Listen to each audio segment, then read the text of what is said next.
Hi guys, we're back today with another topic people keep asking about, and that is what are life plans and exit points.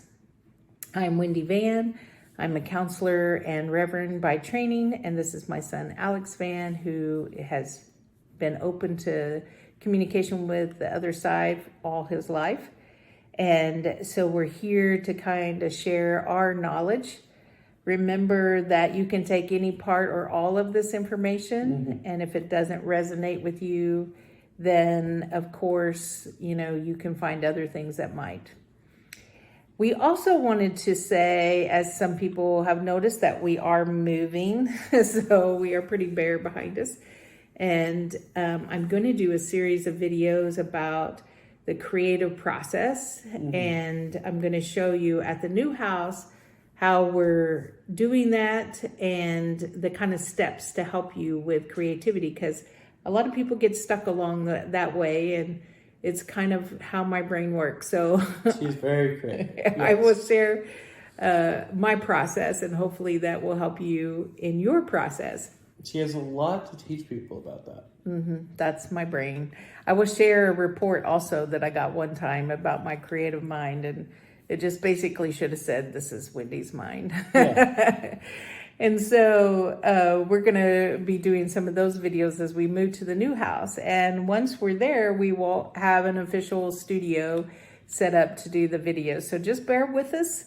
I know this is kind of bare bones, but we wanted to still start getting that information out there before we got through the whole process of the house. And if we ever talk about anything you don't have a full idea of what we're talking about, ask us questions. We'll check on it. We'll answer them for you. Yes, please. You can private message us. You can comment. Just let us know what it is that you're needing to understand. So today is all about life plans and exit points, as some people call it. It's called many different things. But it's a general idea that when a soul decides to come here, they put together kind of the important parts of life. Sort of an outline, yeah. And here's the deal that trips a lot of people up. They think that that's kind of set in stone, but it's not, because as you go through life, you make choices. That's the wonderful gift that we got from the Creator, is that you are making choices, and every time you're making those choices, you are altering those kind of general movement through your life plans. And then exit points are the moments in the plan that you provide yourself a way to go home, basically. So they might be near death experiences, accidents, surgeries, those moments in time where you felt like, oh my gosh, I feel like I almost left. That's your exit point. And they're always a choice. It's not it's a like choice. You get to that point and then, oh, now we're out. That's not how it works. Yeah. It's always like you hit that point and then you're presented a choice of, okay, you can leave now if you wish. Yes. We have everything prepared. These will be the results of what will happen upon you leaving. And you'll just step out and things will continue. In fact, at the end of the video, I'll share again a little bit about that choice when it came to me in a car accident when we were hit by a drunk driver. But let's start with life plans. Tell them in general, what do you think about life plans and the soul's choices? So kind of in as much detail as possible, there are different realms on the other side. One of the main ones where life plans are made is a sort of central hub area between all of them. Relatively. Space is weird when you get up there.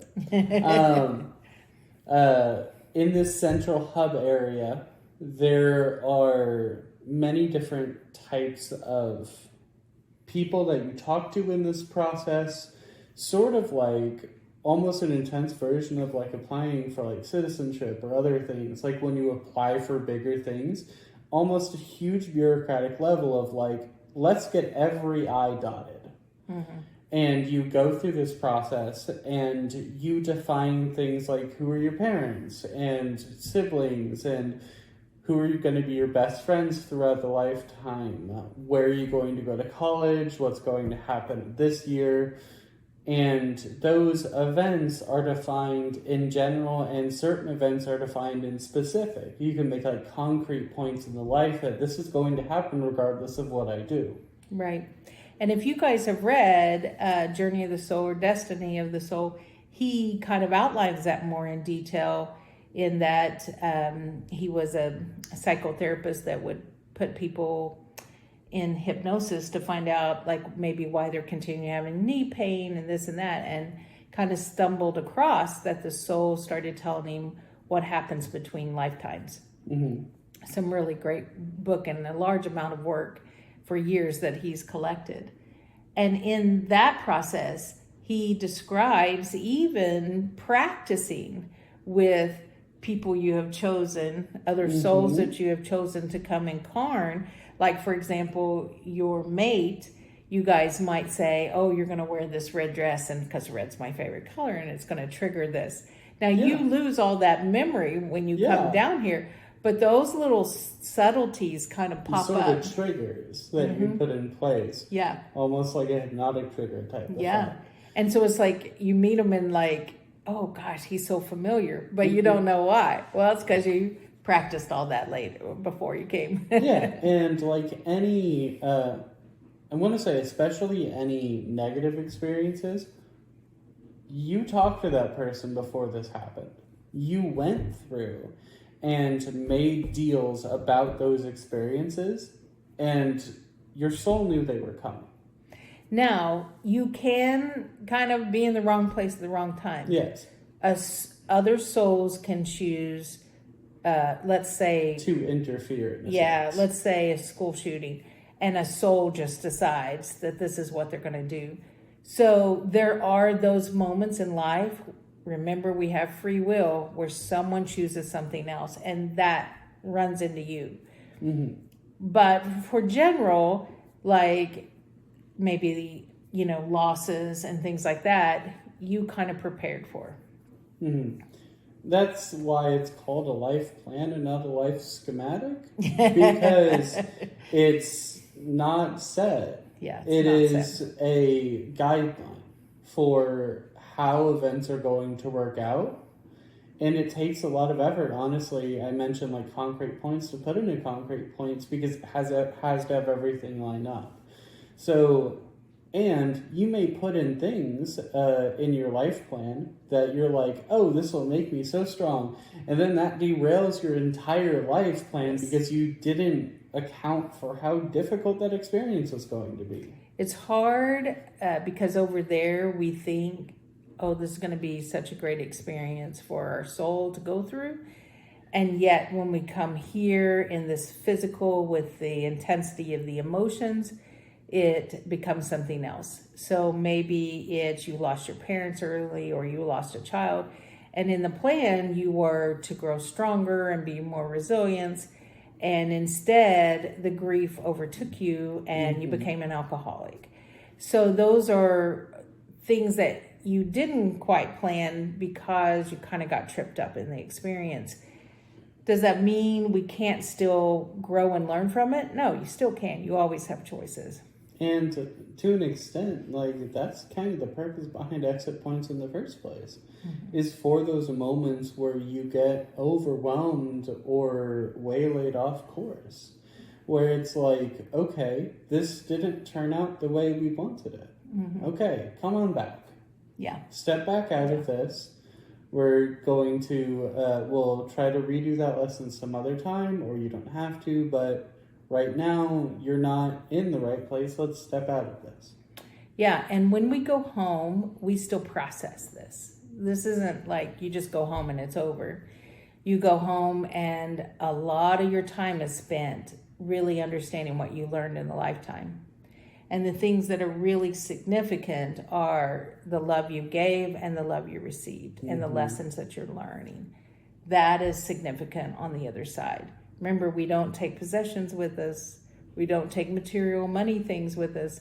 What we take are the experiences that we had on this earth. We take those life lessons back with us.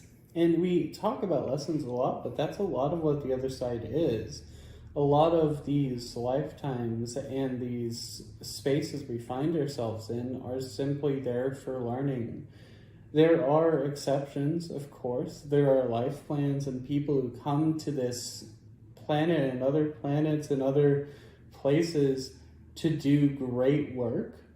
And they're not trying to learn anything. They're just trying to be there for great specific purposes. But a lot of the times, just Joe Schmo, regular lifetime, it's going to be about learning and growing and gaining knowledge as a soul so you can better accomplish your purpose as a soul. Yeah.